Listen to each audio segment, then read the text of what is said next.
Hola, capital humano. ¿Cómo están? Vamos a hacer otro diálogo por la posteridad con Simón Levy. Vamos, estoy esperando a que se conecte Simón. Y ahorita les platico de qué vamos a estar hablando. ¿Cómo están?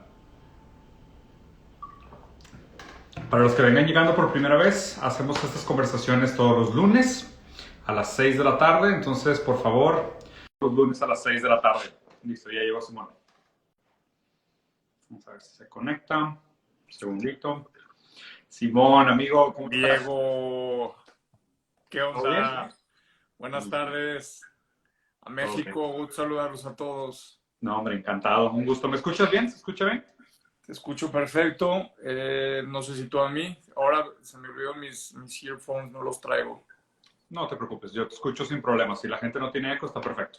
Perfecto. Simón, primero que nada te voy a tener que pedir una disculpa porque te voy a sugerir que cambiemos el tema. Yo sé que le habíamos comentado a todo el mundo que íbamos a platicar de inteligencia artificial y blockchain, que es un tema muy interesante que definitivamente creo que le tenemos que dedicar mucho tiempo, pero te quería proponer que cambiáramos de tema por tres motivos. Primero, este fin de semana hubo un debate bastante popular, pero muy chafo en términos de contenido, entre Gloria Álvarez y Agustín Laje sobre la legitimidad del aborto dentro de una sociedad ¿Quién libertaria. es Gloria Álvarez? La gente dice que es alguien, yo no tengo Ok, ni idea quién sea, no sé ok. que ni en su casa la conocen. Pero el caso es que hubo un debate libertario sobre el tema del aborto bajo el modelo libertario. Segundo, es que hay una crisis ahorita de energía y humanitaria en el estado de Texas, que se da a la mala administración de los recursos naturales. Y tercero, hoy en Twitter explotó este tema del pensamiento liberal y sus repercusiones a la Acabas de innovación. ver a Salinas Pliego, no puedo creerlo. Estoy que exploto, caray. No Entonces, me ¿cómo ves si quiero cambiamos, ver, yo si no, cambiamos el además me asunto? mandan sus tweets, cara. Yo estoy bien ocupado chambeando, cara. Pero adelante, adelante, Diego, ya más que justificado. Siguiente semana blockchain, nomás, Diego, gracias por la presentación el miércoles. Los quiero invitar a todas las personas que nos están viendo este miércoles. Gracias, Diego, a la presentación No, de hombre. la era microglobal 2.0.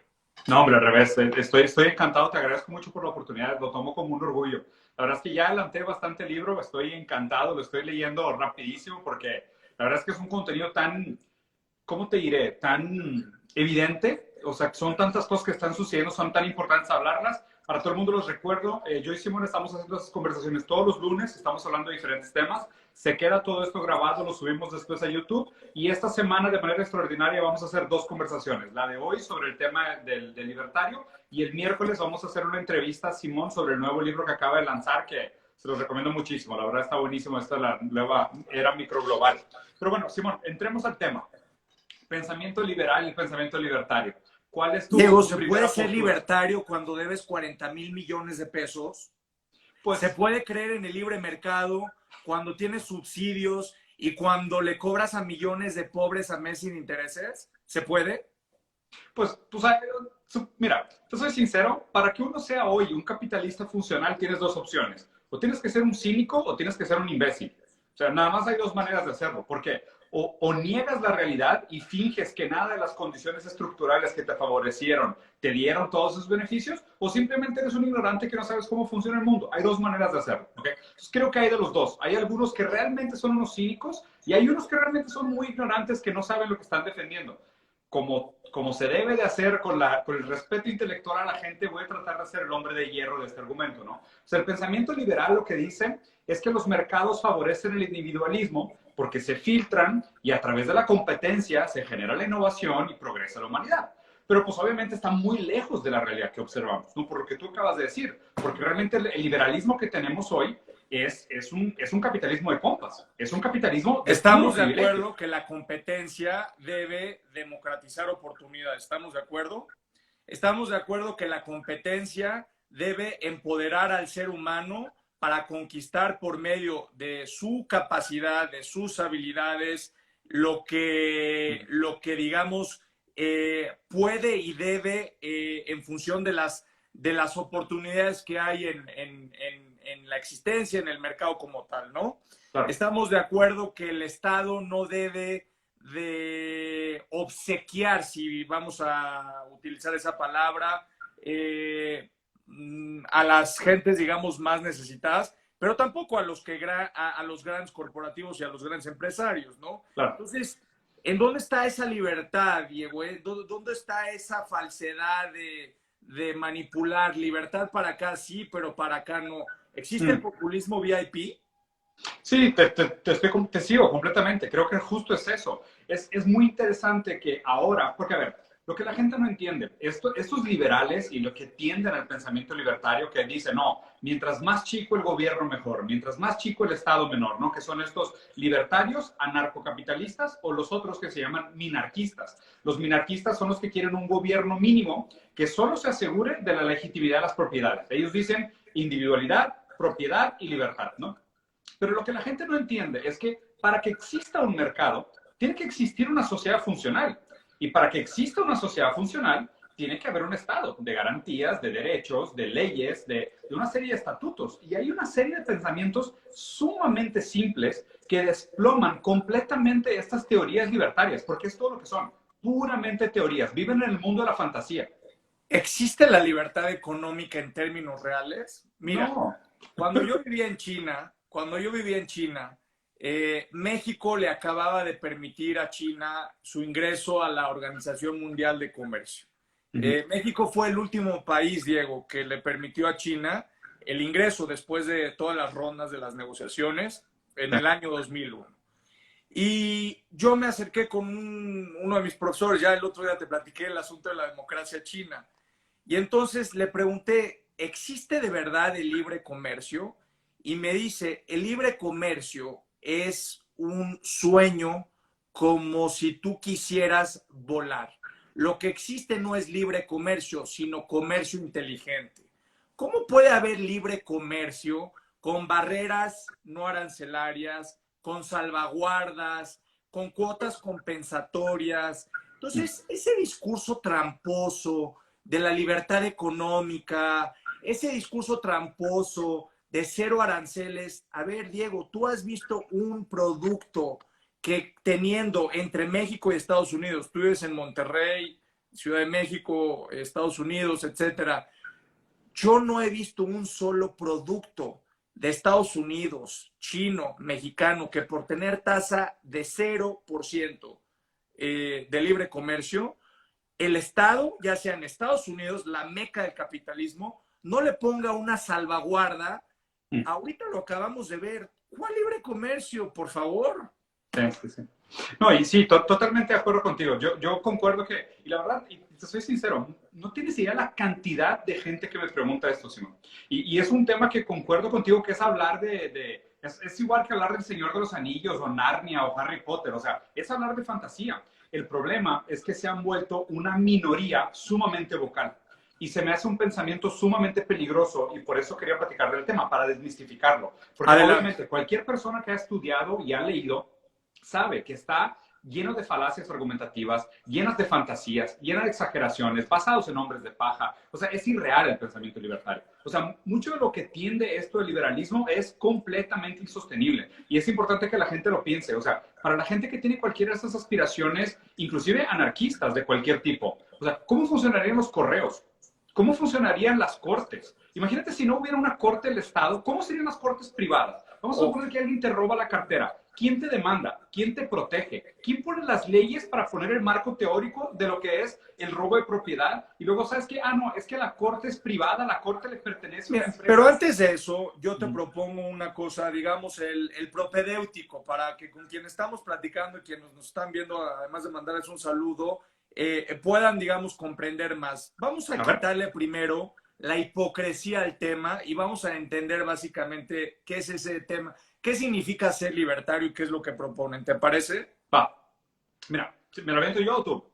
Adelante y ahorita yo te doy mi opinión. Es esto, el pensamiento libertario es el pensamiento de autores como von Mises, Rothbard, que es una evolución del pensamiento de Hayek, ¿no? O sea, la escuela económica de Chicago se partió en su momento en la teoría económica moderna, que fue Hayek y Keynes.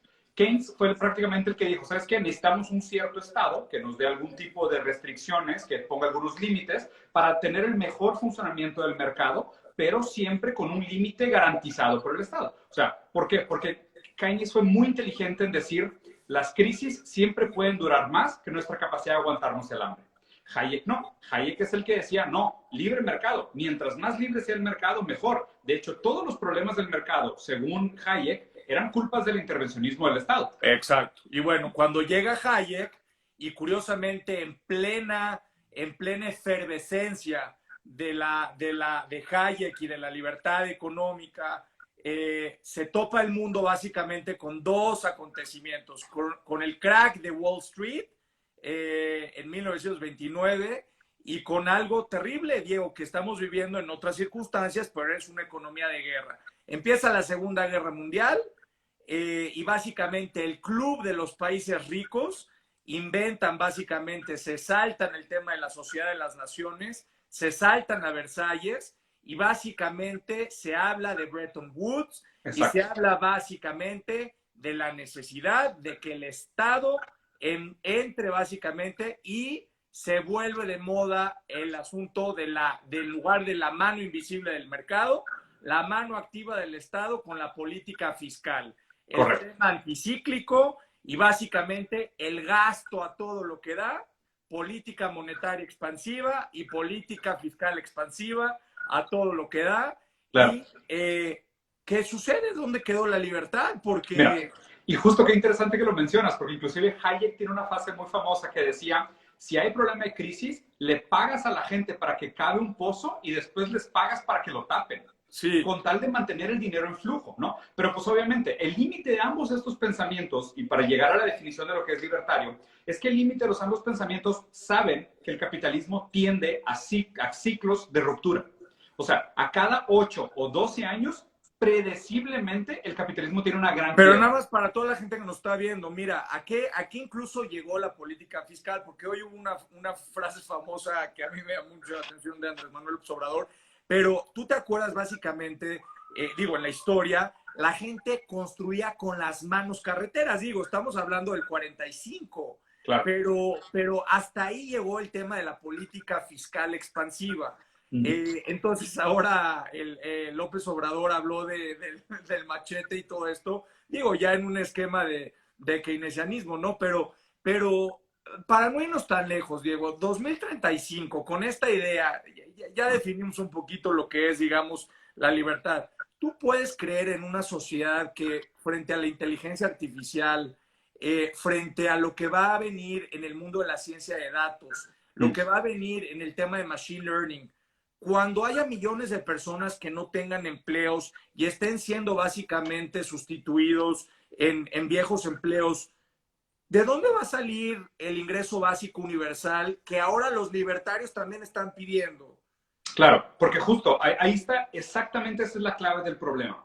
Los principales motores del crecimiento de las naciones son 3 tipos.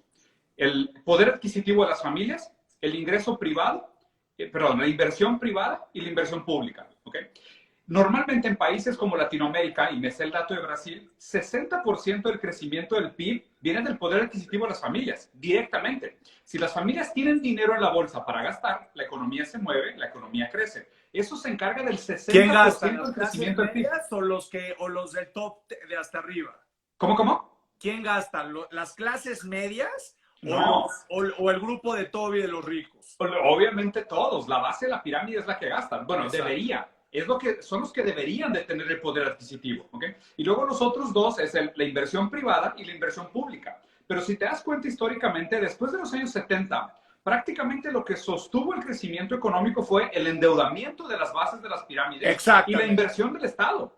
Eso fue el crecimiento que se dio de los años 70 hasta ahorita. Los últimos 50 años fue endeudamiento de la clase media y clase baja y endeudamiento del Estado. Entonces, la propuesta de la libertad, ¿para qué es? La propuesta de la libertad es libertad para producir o libertad para deber y libertad para consumir. ¿Para qué es la libertad? Es sumamente hipócrita, porque realmente lo que quieren ellos es esta libertad de competencia, pero una libertad de competencia ahora, en un momento donde llevamos 50 años construyendo la peor desigualdad que se ha visto. O sea, ¿cómo puede, justo lo que comentabas, cómo puede una persona no sé, que nace en situaciones precarias de desigualdad, donde no tuvo ningún control sobre las condiciones de su nacimiento, competir contra una persona que nace en una cuna de oro, con una herencia de 10 millones de dólares, con acceso a las mejores escuelas del mundo. Es que dicen que el pobre es pobre porque quiere, eso es lo que dicen los libertarios, ¿no? Claro. El pobre es pobre porque quiere. Y ellos inclusive defienden cínicamente la idea, Simón, de que no, nacemos diferentes. Eso es parte de la selección natural. Inclusive los valores heredados es un tipo de selección natural, según ellos. Ajá. Pues increíble, porque cuando, digo, toda proporción guardada, ¿no? Pero cuando Hitler escribió Mein Kampf, Mi lucha, básicamente era lo que proponía, ¿eh? Entonces, la socialdemocracia, el nacionalsocialismo y los libertarios, como que ahí están muy cerquita, ¿no? ¿O estoy equivocado? Coquetean con ideas muy peligrosas sobre un tipo de superioridad racial y dependen también de hacer cárteles económicos. O sea, entonces, dependen también de los cárteles económicos. Te pregunto, Diego, ¿es real la fuerza que está cobrando este tema del ser libertario? ¿O es que quienes pensamos con una idea social, ya no vamos a llamar izquierdas, derechas, arribas, abajos, es quienes hablamos, quienes profesamos y quienes nos ha tocado ejercer en lo público y ahora desde lo privado la visión social? ¿No será que nos estamos equivocando nosotros? ¿No será que en lugar de que metamos gol nosotros, ellos están defendiendo? ¿O tú qué piensas, no? No estamos frente a un peligro similar a, te lo dije la vez pasada, a Weimar en 1930 y al regreso de la ultraderecha por el fracaso de no saber explicar y unir competitividad con igualdad, con demostrar que igualdad no significa ser socialista ni ser comunista. Igualdad es democratizar las oportunidades para todos. No, totalmente. Tú sabes que yo concuerdo mucho con esta visión más humanista y más, como lo comenta Bruno Latour, que es como yo defino mucho mi pensamiento, que es esta idea terrestrialista, que es humanista, pero es antiespecista en el sentido de entender que el contexto natural es tan importante como el contexto humano, ¿no? Y concuerdo contigo, estas ideas libertarias o estas ideas liberales que tienden hacia el individualismo coquetean con ideas protofascistas, lo que es muy peligroso. ¿Por qué? Porque presuponen un nombre universal que le da lugar a los subalternos, ¿ok? Entonces, ellos como presuponen que sí existe una naturaleza humana y al existir una naturaleza humana existen hombres mejores que otros hombres, entonces ese hombre superior se vuelve la vara para medir a los no. Eso es Hitler. Eso es Hitler. Eso es Hitler. Eso es Hitler. Entonces, justo ese es el problema. Y la gente tiende a banalizar esta comparación y decir, no, es que dicen que todo tiende al fascismo. No, a ver, o sea, lean a von Mises, lean a Rothbard y vean lo peligrosas que son esas ideas. Te voy a dar una frase textual de Rothbard, que es la que constantemente uso para cualquier persona que defiende el pensamiento libertario. Rothbard decía, como los padres pueden considerarse dueños de la propiedad que son sus hijos, en un mercado de escasez de hijos habría un buen mercado para la venta de niños. Esto es una frase textual de Murray Rothbard, un judío antisemitista, racista hasta los huesos, donde inclusive dicen en sus libros sobre el libre mercado que los negros deberían de tener su propio país y deberían de mandarse a otro país y una persona que es dueña de su negocio debería tener derecho a negarle el servicio o el producto a las personas que entonces, Diego, por su orientación sexual o racial. Imagínate. Entonces, ¿qué es lo que hace que gobierne Lula, luego Dilma y luego Bolsonaro? ¿Qué es lo que hace que el péndulo se cargue hasta las izquierdas y luego hasta la ultraderecha? ¿Por qué no es sexy el equilibrio?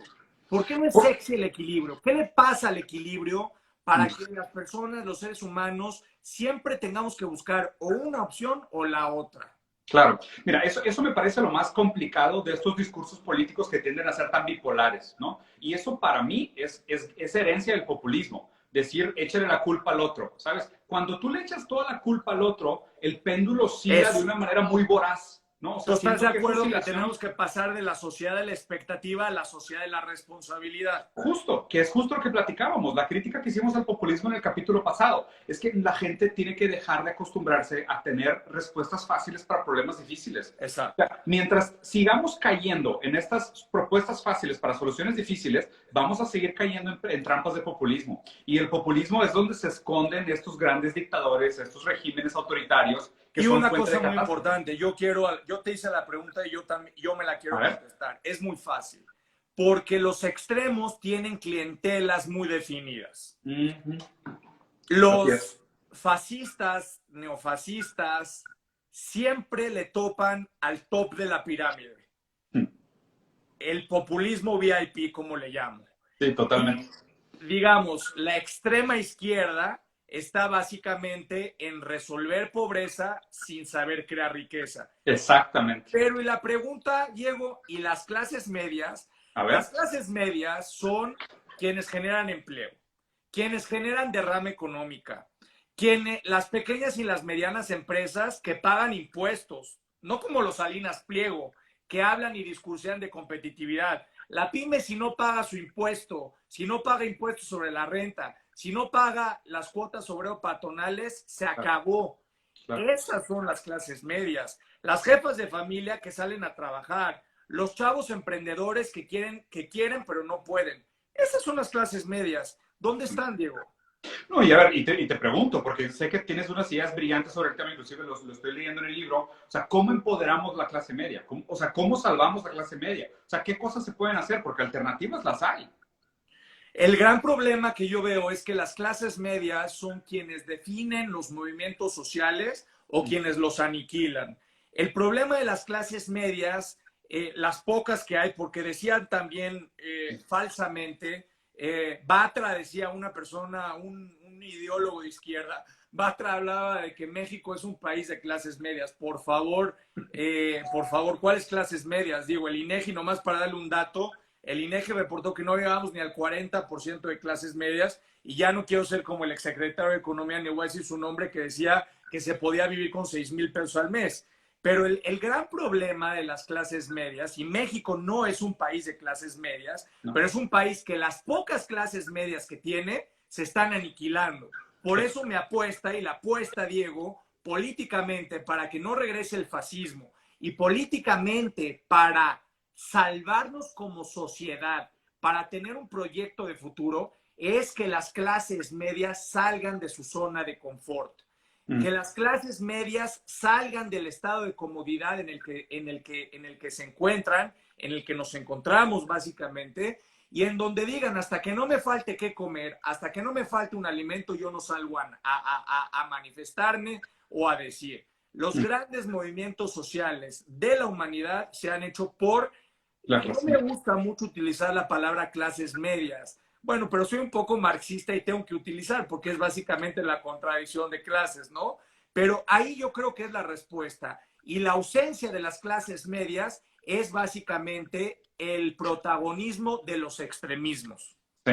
Y fíjate que me gusta mucho cómo lo planteas y es otra de las cosas que te he aprendido, que la verdad estas conversaciones siempre son muy buenas. Yo la verdad es que las admiro mucho. O sea, creo que te he aprendido mucho en este poco tiempo que hemos conversado. O sea, no solo el tema de la democracia china, que me parece un concepto brillante, que es esta idea de, y para la gente que no lo había escuchado antes, es si la democracia es una persona, un voto. Lo que me comentó Simón sobre la democracia china es que la manera de hacer democracia hoy en día es poniéndole dinero a la gente en la bolsa, porque se vota con las decisiones de compra, entonces hay que empoderarlos, ¿no? Y justo hablando de este tema de la clase media, la idea de buscar una sociedad más justa, una sociedad más digna, una sociedad con mayor igualdad de oportunidades, no necesariamente resultados, es democratizando las fuentes de generación de ingreso. Así es. ¿Cómo hacemos que, no es solo el pensamiento que justo, aquí es donde te quiero hacer un pequeño pushback.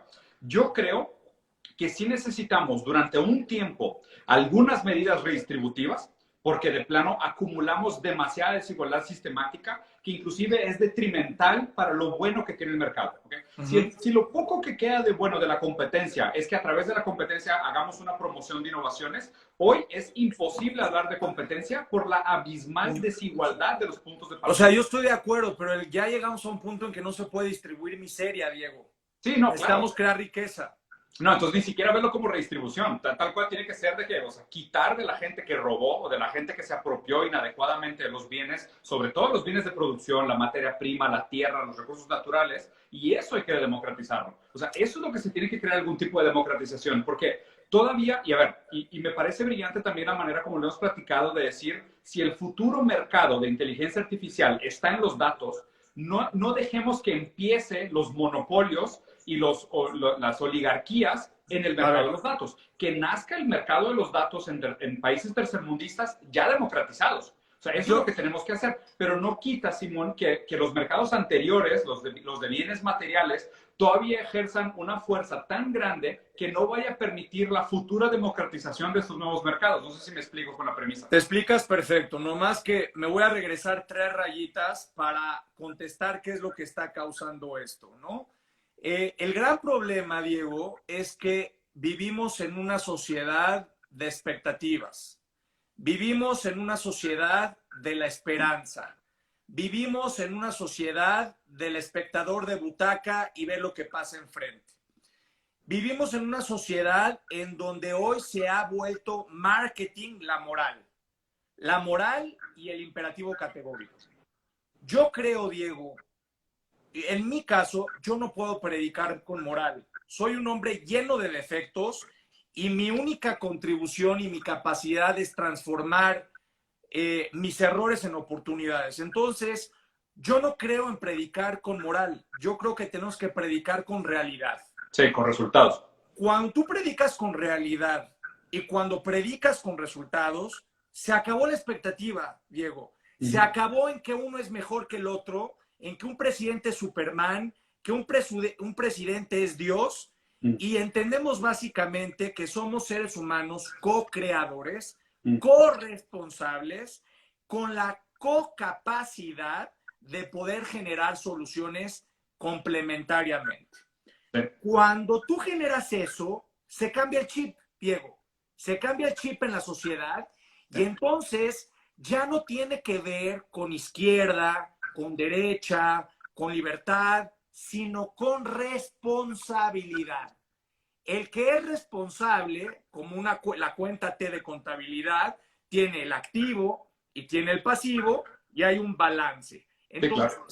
cuando tú quitas el populismo de la libertad, le quitas el populismo a la esperanza y la sustituyes con la palabra responsabilidad, se acaba la sociedad de la expectativa y entonces en ese momento ya no hay geometrías políticas. Sí, claro. Hay responsabilidad para una sola cosa, Diego, resolver problemas, resolver necesidades sociales. A mí que no me digan de izquierda, de derecha, a mí dime cómo resolver una necesidad y ahí estoy. Yo creo que eso es lo primero para saltar la trampa de las ideologías. Sí, y te soy sincero, te escuchaba y este fin de semana estuve leyendo sobre el realismo, ¿no? Sobre cómo la realidad tiene una manera pertinente de resistirse a las ideologías. Y de hecho estaba leyendo una crítica sobre el Quijote de Cervantes, ¿no? Y cómo el Quijote es una obra entera literaria que se burla de los idealistas. O sea, porque el Quijote es este que se enfrenta a los molinos de viento y, ¿sabes?, salva doncellas y habla de la Mancha y demás, pero constantemente el Quijote se topa con la realidad y su idealismo utópico queda en ridículo, porque la realidad se resiste a los idealistas, ¿no? Entonces, en ese sentido, me parece muy, muy sensato tu manera de pensar, que es, a ver, o sea, ¿cómo vamos a hacer una resistencia digna, legítima, a este populismo que es de extrema izquierda igual que de extrema derecha? Y la manera correcta de hacerlo es a través de un análisis realista de las cosas, un análisis pragmático de las cosas, de decir, a ver, ¿dónde duele? ¿Dónde está sufriendo la gente? ¿Cómo nos vamos a enfrentar a estos problemas? O sea, ¿cómo vamos a resolver estos problemas con ejemplos, con acciones, ¿no? Y justo me parece que una de las claves para esto es empezar y de nuevo, me da mucho miedo que la gente esté tan desesperada con la política que estén contemplando ideas de anarquismo y de libertarismo.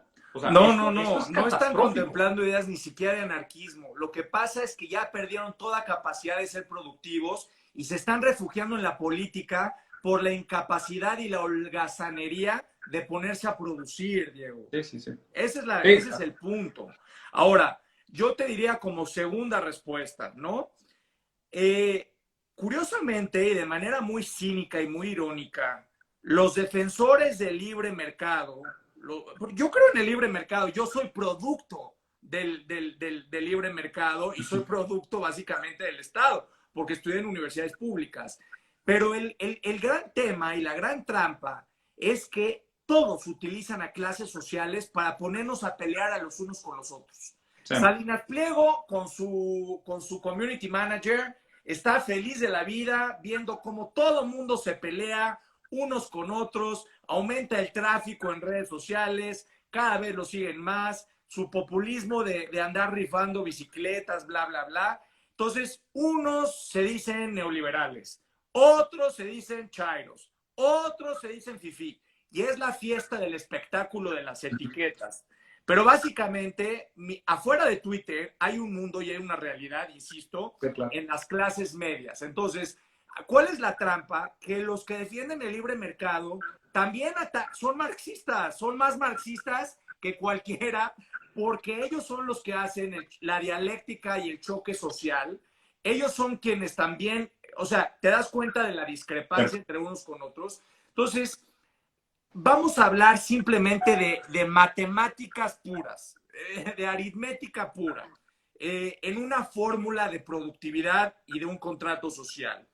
Si ya vimos básicamente que el top de la pirámide concentra y monopoliza, y básicamente que la base de la pirámide es quien requiere de movilidad social y no la tiene porque hay carestía y hay carestía y carencia, que son dos cosas diferentes, de oportunidades para escalar y hacer movilidad social ascendente. Entonces, mi respuesta, Diego, es para evitar esta falsedad de los libertarios, es apostarle a la variable correcta de la fórmula, que son las clases medias. Si le apostamos a las clases medias, si las empoderamos, si hacemos política fiscal progresiva. Mira, Diego, una pregunta. México está sufriendo de vacunas como muchos otros países. ¿Estás de acuerdo? Totalmente. Mira, y ahí está la clave de por qué son los hipócritas los que hablan de libre mercado. Si utilizamos una política fiscal para que México se convirtiera en el paraíso de la inversión para todas las industrias, todos los laboratorios que vinieran a producir. Cero impuestos sobre la renta en México. Quien contrate a mexicanos, a desarrolladores, a jóvenes, a bioquímicos mexicanos para venir y fabricar y producir las vacunas acá, México hoy sería un paraíso de inversión y estaría matando varios pájaros de un tiro. ¿Eso es política fiscal, sí o no? Sí, claro. Bueno, eso es apoyar directa y directamente a clases medias. De nuevo, toda la cadena 60% del crecimiento del PIB de un país viene del ingreso de una familia. Exacto. Entonces, el libre mercado, Diego, ¿qué es lo que está generando la pandemia? Libre mercado y libertario es cero política fiscal, que solamente el mercado opere. ¿A dónde nos está llevando, Diego? Sí. El libre mercado. Mira, a la maximización de la ausencia de riqueza y a maximizar la desigualdad y aumentar la pobreza. La clave, Diego, y a todas las personas que nos están escuchando es, analícenlo. El objetivo, Diego, es el extremismo, la destrucción de la clase media para favorecer a las dos clientelas. Mira, y justo creo que para aplicar tu análisis a un caso real que está pasando ahorita en este momento, que es un tema súper caliente. O sea, ve el caos en el que está Texas en este momento, ¿no? Y Texas es el ejemplo perfecto de por qué falla el libre mercado. Texas, en los 70s, decidió salirse del grid eléctrico de Estados Unidos. Se separó. Si tú ves, Estados Unidos tiene 3 sistemas eléctricos. El este, el oeste y Texas. Literal, Texas está separado del sistema eléctrico de Estados Unidos. Y decidieron dejar el sistema eléctrico de Texas, un estado sumamente republicano, que tiende mucho a la desregularización del mercado. Dijeron, ¿sabes qué? Vamos a dejar que empresas privadas se encarguen de la administración de la energía eléctrica del estado. Perfecto. Entonces, desde los 70 hasta hoy, compitieron, ellos cada uno hizo su infraestructura, su línea y demás, sus problemas, como siempre. ¿Por qué? Porque lo que la gente tiene que entender, bajo la lógica del capitalismo, moral es igual a rentabilidad. ¿Ok? Lo rentable es lo único moral.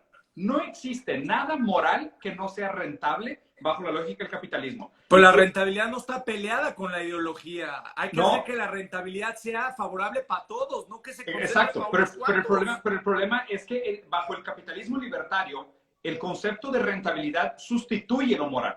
Porque bajo la idea libertaria, lo único moral es lo rentable. ¿Sabes? Entonces, durante 50 años, los administradores de energía en Texas tomaron decisiones morales para ellos y para sus inversionistas. Bueno, nadie construyó sistemas de respaldo, nadie construyó líneas alternativas. Completamente. Entonces, viene un problema de esta gran nevada en Estados Unidos, colapsa la energía eléctrica, hay un aumento de 9,000% en el costo de luz, ¿ok? Entonces, no solo la gente estuvo una semana sin agua y sin electricidad, sino que ahora que están llegando las cuentas de luz, por el libre mercado que se autorregula, la gente está pagando entre 6 y 17 mil dólares por mes de cuentas de luz. Ese es el mercado que se autorregula. ¿Entienden? O sea, ¿por qué? Porque, y de hecho, hay tweets de los CEOs de las empresas esas de energía donde dice, le pegamos al jackpot. Le pegamos al jackpot. Yo, ¿sabes qué hubiera hecho si yo hubiera sido el alcalde o si me hubiera tocado a mí enfrentar ese problema? A ver, en un minuto lanzo un concurso internacional, insisto, con política fiscal, 0 impuestos de importación, 0 impuestos sobre la renta, todas las facilidades para abrir tu empresa inmediatamente en segundos. No nos vengan a vender gas, ven a generar un clúster en México, claro. Desarrolla toda la cadena de valor, dame ahorita básicamente, resuélveme esta necesidad y te genero una política fiscal, una política impositiva para que de largo plazo tú me vengas aquí a generar, a transferir toda la tecnología y no dependamos nunca más de lo que está sucediendo. Porque, Diego, te tengo una noticia. Esto que pasó en Texas no es despedida, es debut y es el inicio de lo que va a suceder. Claro. Entonces, ¿dónde está el libre mercado? Y justo, esta es la hipocresía del libre mercado, Simón, porque justo lo que hacen es operan sus empresas de la manera más marginal e irresponsable posible, y cuando eventualmente llega la quiebra del mercado, extienden la mano al Estado pidiendo limosna.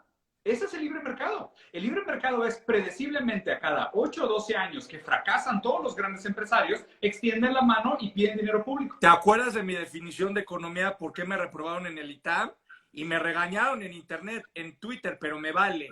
Los economistas son especialistas, son alquimistas para hacer de la ciencia de la escasez una regla y una máxima.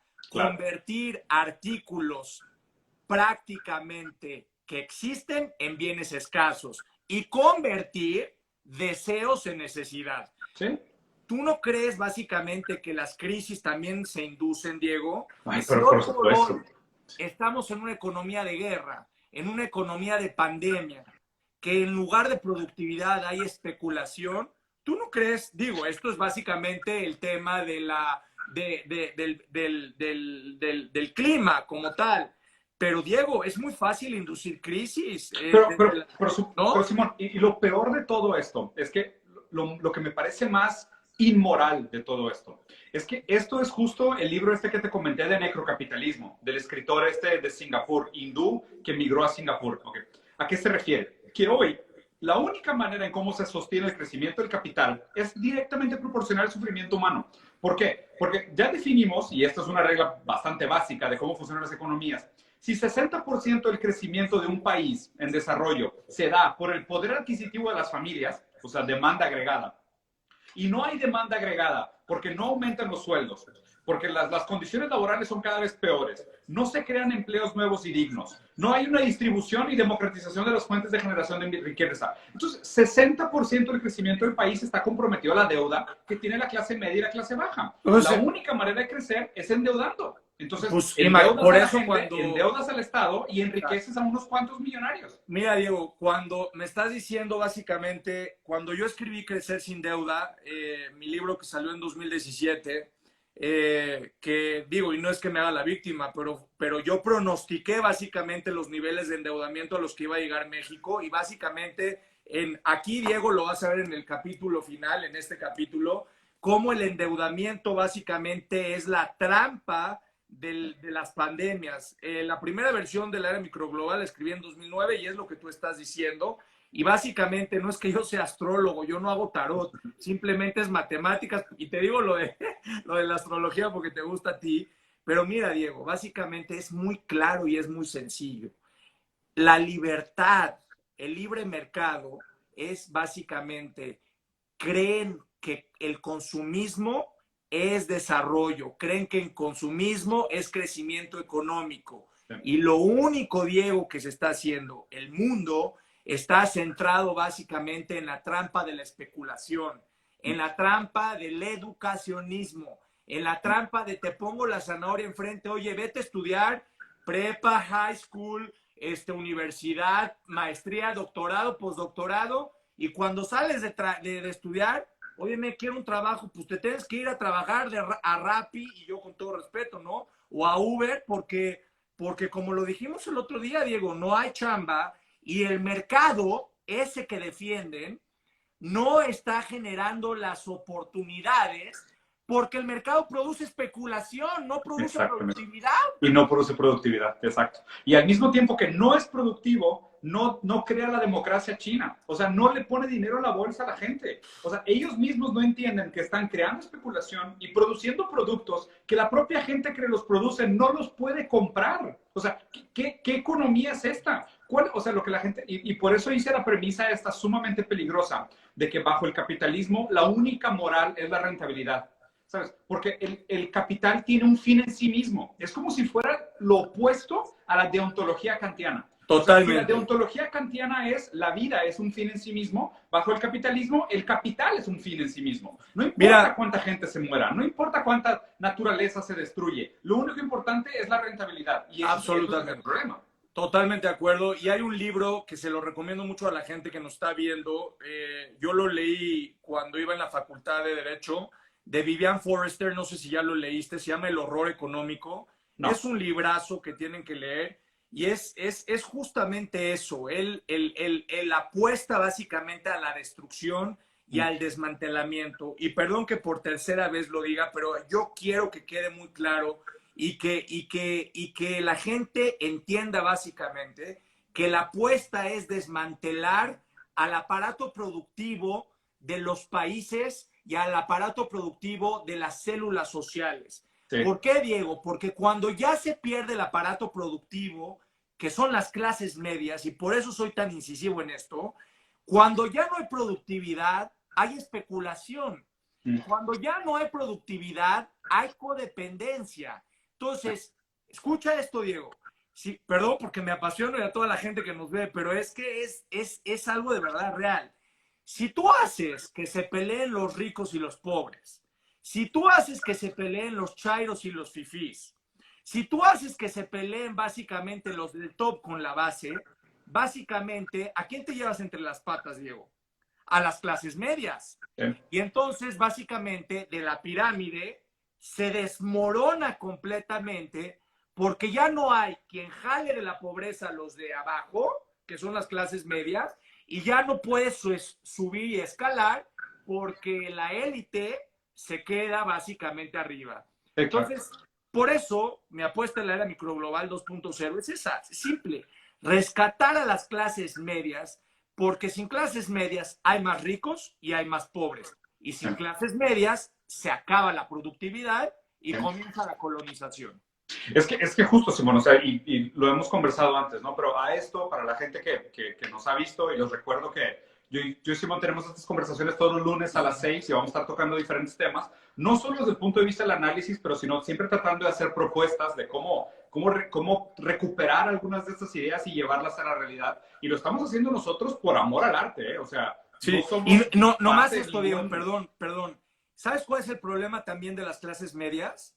que las clases medias no tienen conciencia de clase. Ah, sí. No saben que son clases medias. Ese es el gran problema. Es el marketing de los ricos y el marketing de los pobres. Sí, de hecho, hay un análisis bien interesante que dice que prácticamente la clase media está atrapada en una ceguera, Claro. donde hay dos tipos. Está la clase media que no sabe en qué clase está o no tiene conciencia de clase, o peor, existe la clase media que cree que es clase alta en transición. O sea, hay mucha gente que es, les llaman los pagafantas de los ricos, los de clase media que defienden el modelo que no los favorece. Prácticamente lo que piensan es lo que decía se me fue el nombre, un escritor súper famoso que es brasileño, que decía, cuando la educación no es buena, Mangabeira.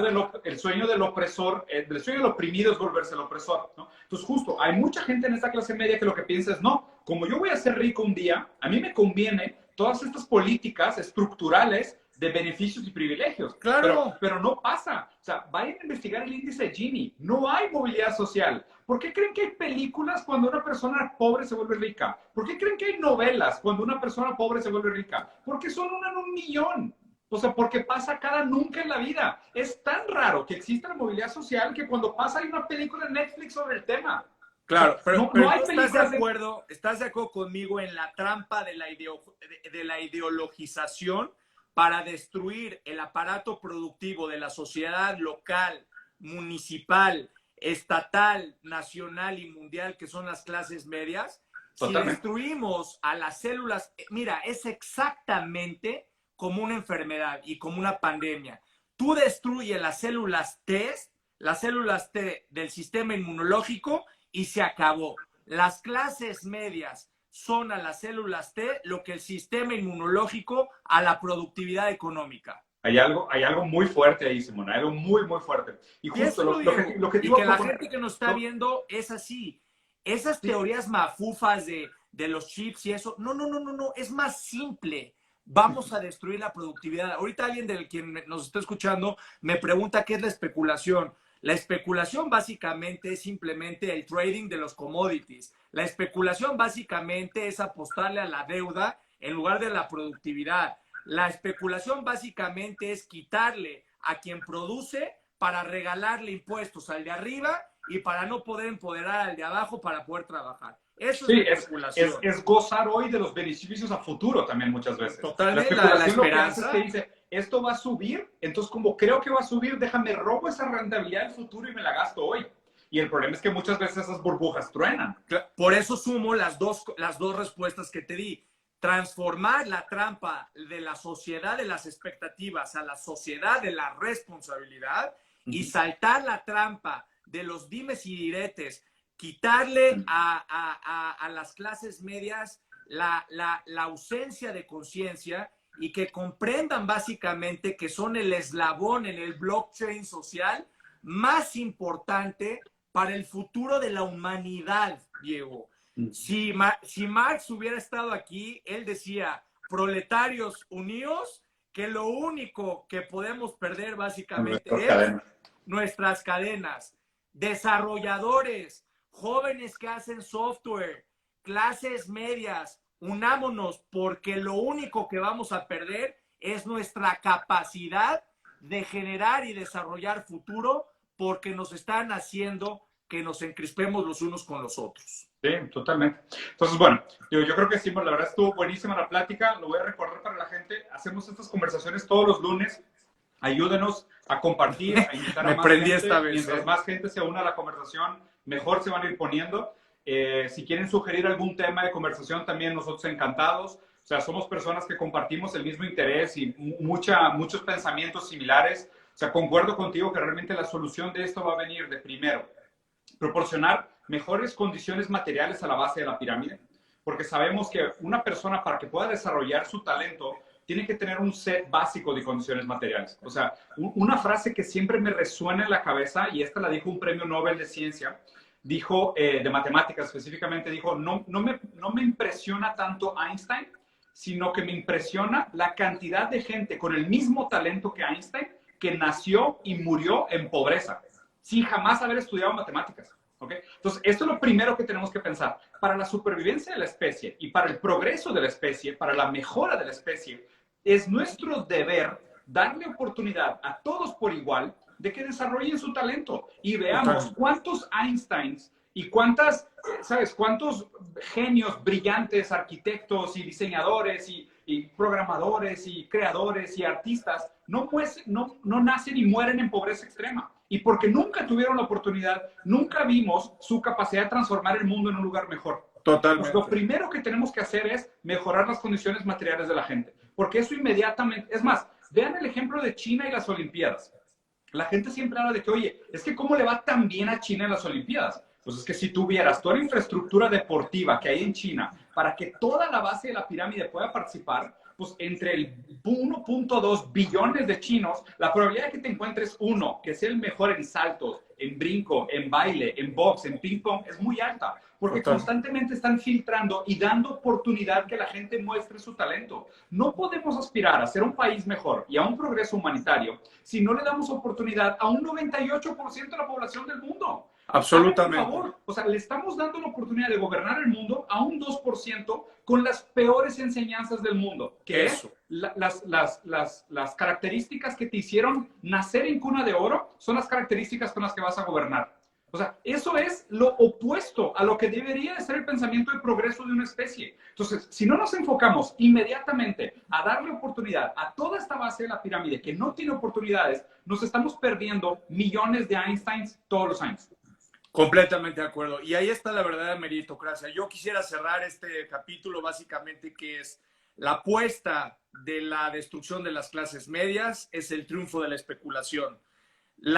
El justo medio aristotélico, básicamente en esa inteligencia, es la conciencia de que el fracaso de los gobiernos está en el fracaso de nosotros porque nos hemos quedado dormidos, hemos abrazado a la comodidad, mientras no nos falte pan en la mesa, mientras no nos falte lo que es nuestra vida, dejemos que pase todo y al final del día la apuesta a la sociedad de la expectativa. Siempre es más sexy, siempre es más fácil echarle la culpa al otro, siempre es más fácil y es más excitante culpar al gobernante, pero, y con esto acabo, Diego, ¿por qué México no termina de evolucionar? ¿Por qué lo nuevo no acaba de nacer y lo viejo no termina de morir? Sencillamente porque seguimos abrazando la mediocridad y porque no nos interesa, pero eso va a cambiar, porque por eso soy mexicano y yo no me voy a dejar seguir apostándole a la mediocridad. Es hora de salir adelante. Gracias. Muy bien. Estimado, te mando un abrazo fuerte. Para todos los que nos acompañaron, muchísimas gracias. Siempre es un gusto. De nuevo, apóyenos, píquenle ahí a todos los botones porque así funciona el algoritmo. Y nos vemos el miércoles para la presentación del libro de Simón, La Era Microglobal 2.0. Lo estaremos platicando. Y el otro lunes, ahora sí vamos a retomar el tema hablando de inteligencia artificial y blockchain, que es otro tema que está buenísimo. ¿Vale? Abrazo. Muchas gracias. Nos vemos. Todos. Bye bye. Bye.